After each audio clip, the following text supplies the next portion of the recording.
tema de hoy desde Nicaragua. La dictadura prohíbe las procesiones de Vía Crucis de los viernes de Cuaresma. En la iglesia en Brasil hay una sed de espiritualidad que no está cubierta y lleva a los fieles a otros credos, afirma el editor en jefe de ASI Digital. Apego a las cosas, desconfianza y sed de poder son las tres tentaciones del diablo para separarnos de Dios, nos recuerda el Papa. Desde Argentina, miles de maestros se capacitan en educación católica. Recomendaciones del Papa Benedicto para rezar el rosario, el acto de piedad más recomendado por los pontífices. Le contamos más en nuestro especial Benedicto, Amor y Verdad. Hola amigos, bienvenidos a su programa de noticias con enfoque católico EWTN Noticias. Soy Eddie Rodríguez Morel. Natalie tiene descanso médico y no estará con nosotros el día de hoy. Empezamos las noticias desde Nicaragua contándoles que de forma sutil la dictadura ha prohibido las procesiones del Vía Crucis de los viernes de Cuaresma. La medida se da una semana después de los insultos del dictador Daniel Ortega al Vaticano. Los detalles en el siguiente informe. Me permiten darles un abrazo hermanos, si somos hermanos, no preciso ni decir. El Señor, Dios del universo. Aquí, la procesión del Vía Crucis en la Catedral de la Diócesis de Granada, Nicaragua. El Vía Crucis o Camino de la Cruz es una oración donde se medita el recorrido de Jesús hasta ser crucificado. Se divide en 14 estaciones y suele realizarse en procesión en las calles. En la Catedral de la Diócesis de Granada, el Vía Crucis del primer viernes de Cuaresma, el 24 de febrero último, fue dentro del templo, a diferencia de años anteriores.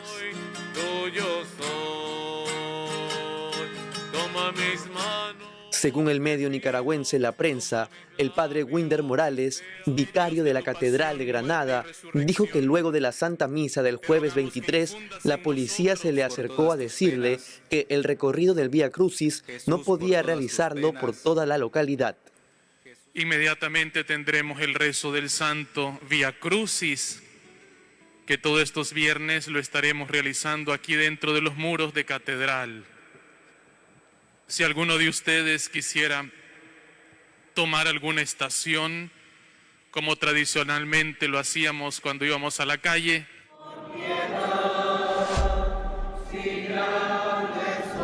a 100 kilómetros del noroeste de Granada, en la diócesis de León, la policía también prohibió hacer los Vía Crucis con los recorridos tradicionales por toda la localidad. El ministerio de los pastores. En la Catedral de la Diócesis de León, el Vía Crucis recorrió las afueras del templo.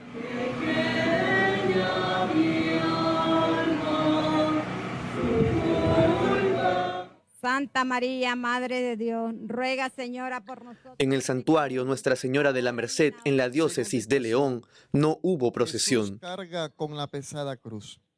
Se meditaron las estaciones en el atrio frente a la imagen de Jesús. Jesús, por todas tus penas. El obispo de la Diócesis de León, Monseñor René Sandigo, pidió en un audio a los sacerdotes de su diócesis tomar estas medidas para evitar represalias. A muchos les ha dicho la autoridad que el Vía Crucis solamente se puede hacer interno o en el atrio de la iglesia, a otros todavía no. Por lo tanto, es preferible que todos hagamos mejor los Vía Crucis al interno del templo o en el atrio, para que mantengamos esa comunión. En la parroquia de Guadalupe y la semana pasada... Hay que decir que Monseñor René Sandigo fue el único prelado nicaragüense que acudió a votar a las elecciones presidenciales de noviembre del 2021. Comicios que líderes mundiales calificaron como una farsa y que sirvieron para mantener al dictador Daniel Ortega en el poder, según informó ASI Prensa. Buen pastor. En la capital, Managua, el Vía Crucis del santuario Nuestro Señor de Esquipulas salió a las calles con el Cristo en tradicional recorrido. Sin embargo, la mayoría de parroquias de la diócesis realizaron el Vía Crucis solo en los alrededores de sus templos. La prohibición del Vía Crucis ha pasado de boca en boca entre los fieles de Nicaragua. Sin embargo, no hay un documento oficial. Desde su exilio en Estados Unidos, el obispo Silvio Báez dijo que el dictador Ortega no podrá impedir que el crucificado revele su victoria en cada acto de solidaridad, en cada lucha en favor de la verdad y la justicia y en cada esfuerzo por defender la dignidad de las personas. Ahora, lo último sobre los sacerdotes reprendidos por la dictadura por tan solo mencionar al obispo de Matagalpa, Monseñor Rolando Álvarez, preso por 26 años como castigo por rechazar el destierro del gobierno. Entre el pasado 13 y 15 de febrero, 3 sacerdotes fueron detenidos por mencionar a Monseñor Rolando Álvarez en sus homilías.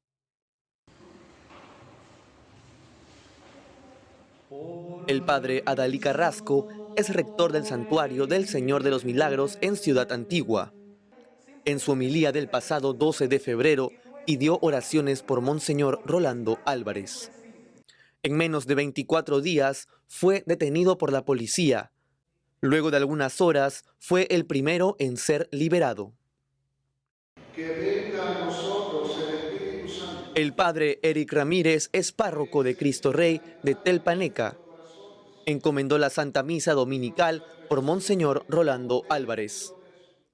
Al día siguiente, la policía llegó a su parroquia y lo llevó detenido. Ese mismo día, al caer la noche, fue liberado. Según testigos de las detenciones, los oficiales les recordaron que hay actividades prohibidas, como prohibido es mencionar en sus homilías el nombre de Monseñor Rolando Álvarez. El fraile Damián Muratori fue expulsado a Italia el 16 de febrero. Permanece detenido en la cárcel de Perugia. Según la Fiscalía italiana, la policía ejecutó una orden de captura contra el sacerdote por una denuncia de supuesto abuso sexual contra una joven italiana en el 2009 durante una misión en Guatemala. Me permiten darles un abrazo hermanos, si somos hermanos, no preciso ni decir. Y ahora las noticias sobre el Papa en el Vaticano con nuestra corresponsal Almudena Martínez Bordiú. Saludos desde Roma. En el Ángelus de ayer domingo, el Papa Francisco expresó su profundo dolor por el naufragio de un barco en la costa italiana, donde al menos 59 migrantes perdieron la vida. Stamattina ho saputo con dolore del naufragio. Tras el rezo del Ángelus desde la ventana del Palacio Apostólico del Vaticano, el Santo Padre lamentó el número de víctimas, especialmente los niños, y aseguró que reza por cada uno de ellos, así como por los desaparecidos y supervivientes. Según algunos testigos, la embarcación llevaba cerca de 250 personas a bordo y se estrelló contra las rocas a pocos metros de la costa de Steccato di Cutro, en Calabria. Las autoridades italianas aún continúan buscando con lanchas a otras decenas de desaparecidos en el mar. Asimismo, durante esta oración mariana, el Papa reflexionó sobre el pasaje evangélico de Jesús siendo tentado en el desierto y advirtió a los católicos que el demonio también suele emplear 3 tentaciones peligrosas contra nosotros para separarnos de Dios. Ci presenta Gesù nel deserto tentato dal diavolo. El Papa advirtió que el apego a las cosas, la desconfianza y la sed de poder son 3 tentaciones frecuentes y peligrosas que el diablo emplea con el fin de dividirnos del Padre y hacer que ya no nos sintamos más hermanos y hermanas entre nosotros, para llevarnos a la soledad y a la desesperación. Además, recordó que esto es lo que quiere hacer con Jesús y esto es lo que quiere hacer también a nosotros. Ante esta situación, el Papa aseguró que igual que como Jesús se puede vencer las tentaciones evitando discutir con el diablo y respondiendo con la palabra de Dios. Francisco sugirió además no dialogar con el diablo ni negociar con él, sino rechazar sus insinuaciones con las palabras de las Escrituras.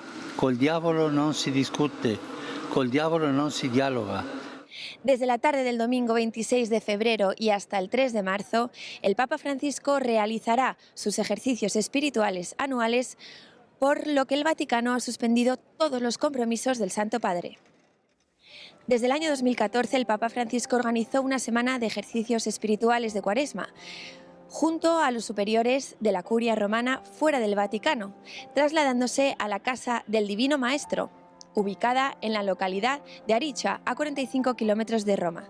Debido a las restricciones provocadas por el COVID-19, el Santo Padre no realizó este retiro espiritual junto a la Curia Romana ni en 2021 ni el año pasado en 2022, sino de forma personal en la Casa de Santa Marta. Esta Cuaresma también realizará de forma personal su retiro espiritual, lo mismo que sugirió a los superiores de la Curia Romana. En Roma, Almudena Martínez Bordiú, EWTN Noticias. Y en Argentina, la Iglesia está empeñada en que la fe católica también se aprenda desde las aulas. Miles de maestros reforzaron sus conocimientos en la doctrina. Sobre esto y más informa nuestro corresponsal Matías Boca.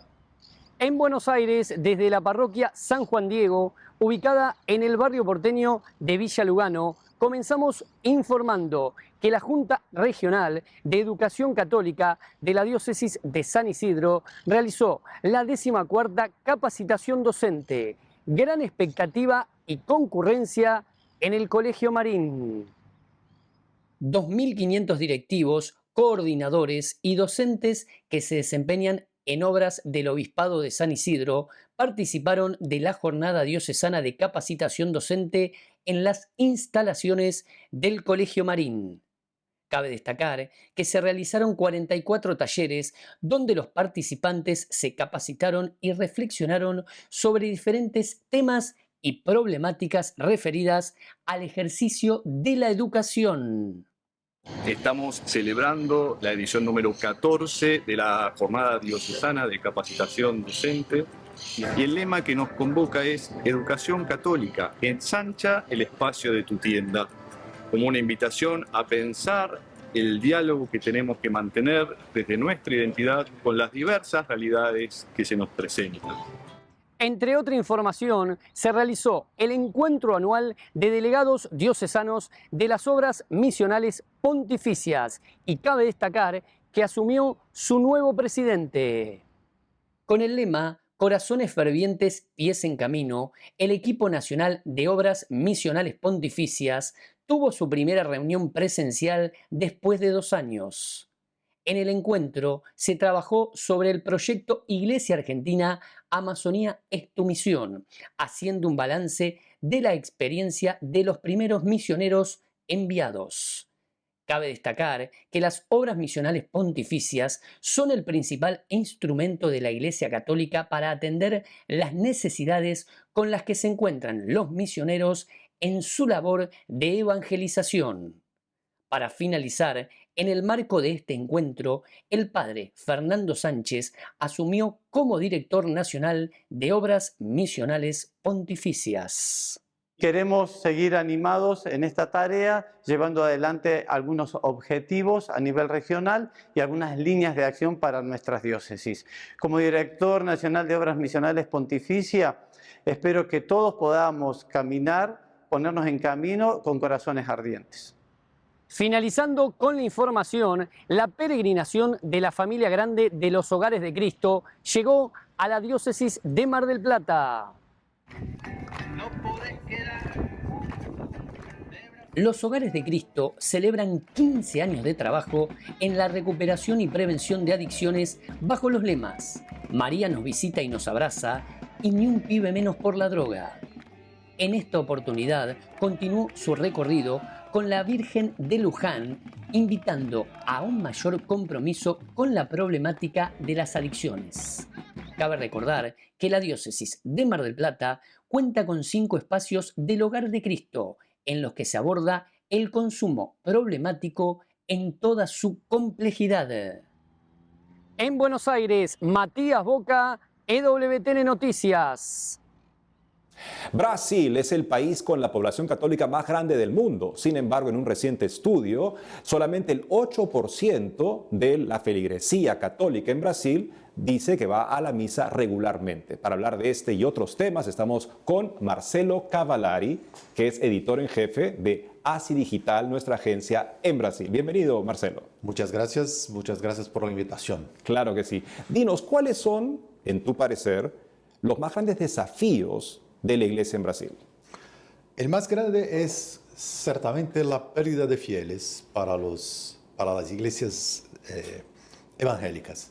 Hasta los años 1970, los católicos eran como 90% de la población brasileña. Hoy, algo como 60%, no más que esto. Por tanto, un cambio muy rápido. Esta pérdida de fieles coincidió con una preocupación muy grande, muy marcada de la jerarquía católica de Brasil con las cuestiones de justicia social. Entonces que los fieles como que se sintieron un poco... Hay un abismo entre el sentimiento de los fieles y los proyectos, digamos así, de la jerarquía. Esto creo yo que es aunque en todo el mundo se vea un descenso de la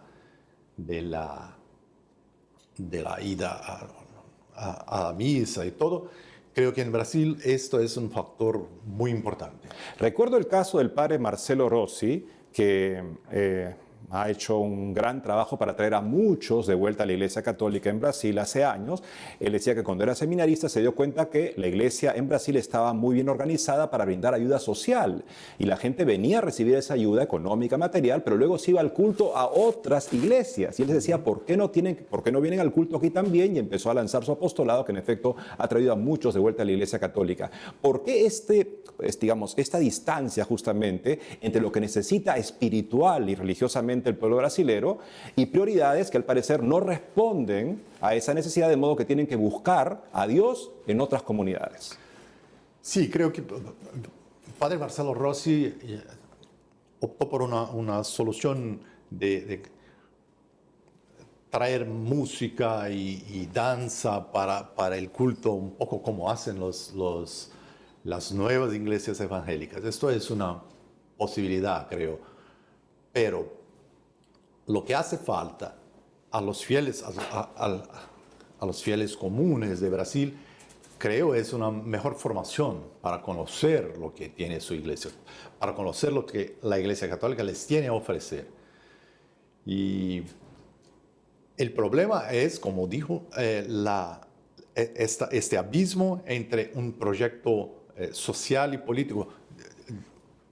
No es tanto que el problema no es la ayuda social, como dice padre Marcelo Rossi. Esta es perfectamente normal en la iglesia, siempre ha sido, pero el problema en Brasil ha sido una tendencia desde los años 50 de transformar esta ayuda y esta preocupación social en un proyecto político mucho más ligado a los partidos de izquierda, los partidos, especialmente el Partido de los Trabajadores y al actual presidente Lula.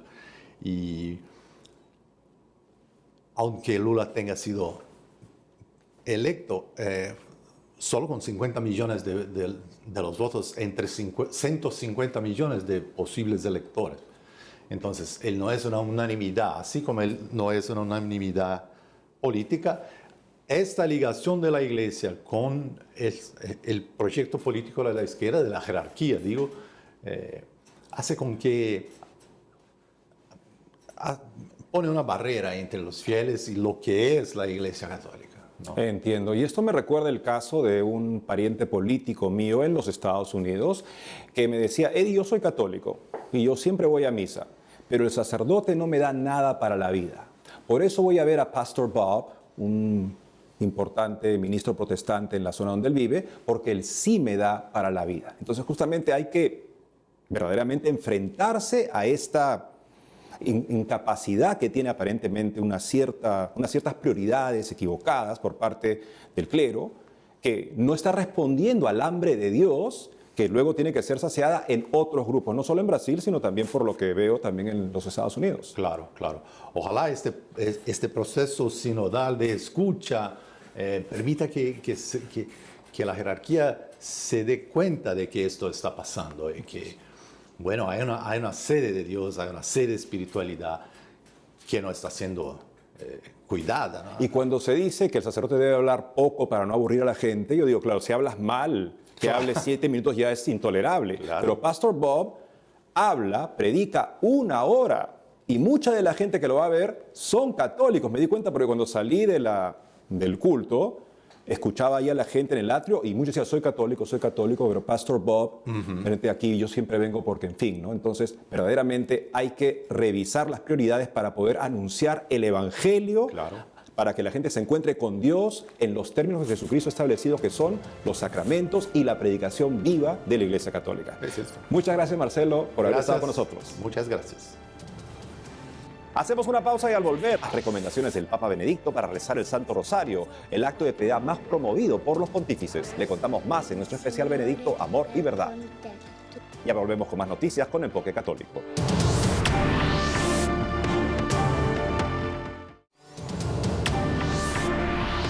Para el Papa Benedicto XVI, el rezo del Rosario nos ayuda a modelar nuestra vida. Por eso hoy hablaremos sobre este otro importante legado que nos deja el Santo Padre sobre el Rosario como un valioso medio de vida espiritual. Escuchemos la entrevista que sobre el tema realizó nuestra compañera Natalie Paredes.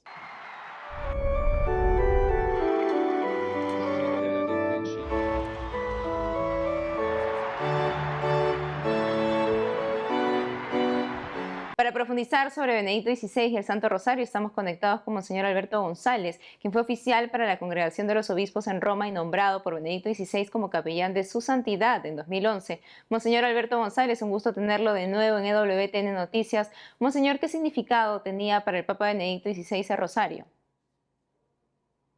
Yo creo que como todo en él tenía un significado existencial.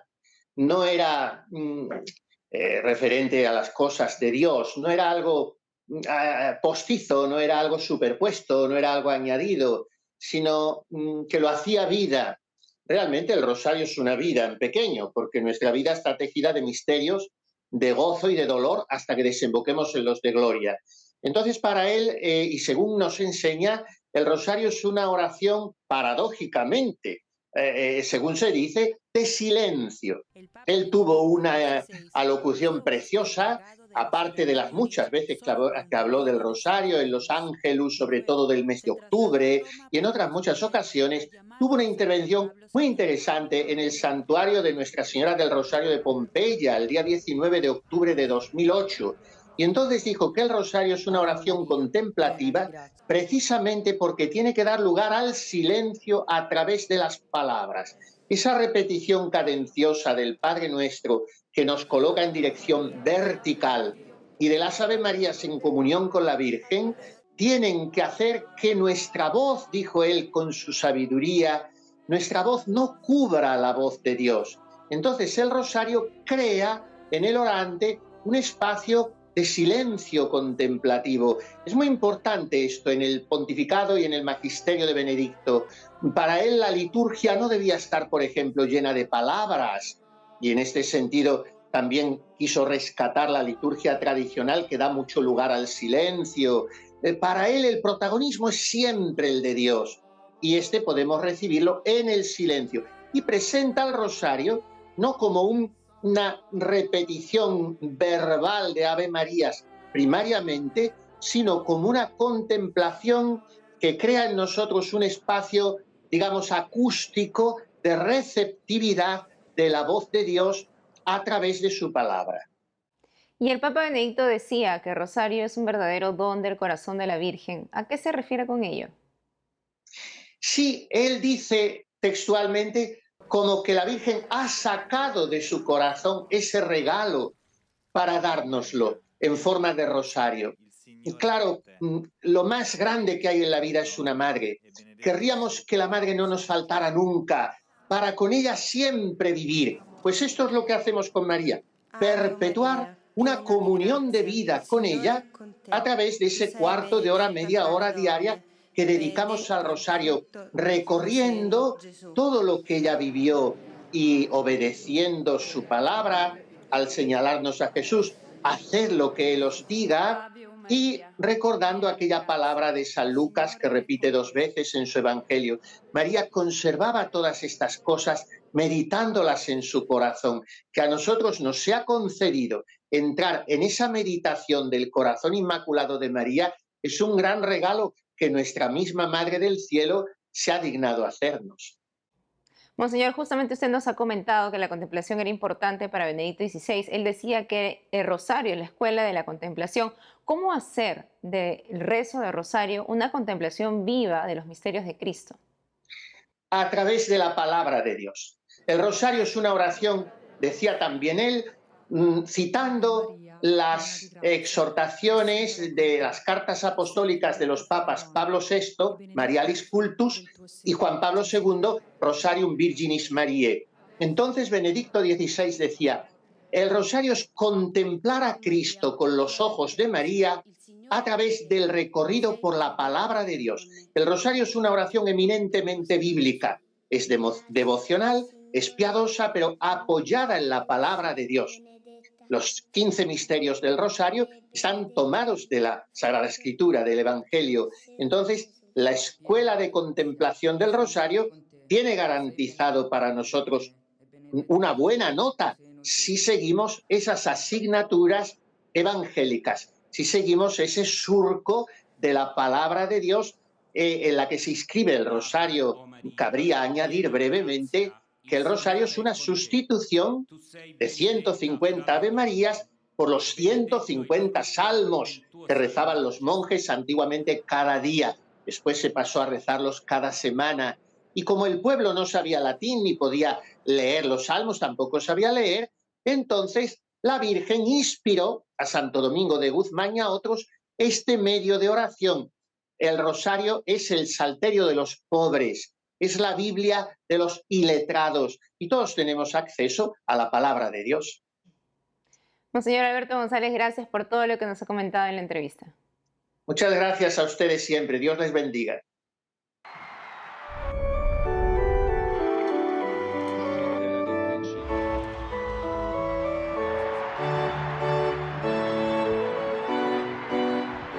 Y eso es todo por hoy, amigos. Gracias por haber estado con nosotros. No dejen de seguirnos en las redes sociales y también de lunes a viernes a las 12 del mediodía, hora de Miami, por Radio Católica Mundial, en su programa Más que Noticias, con un servidor. Hasta entonces.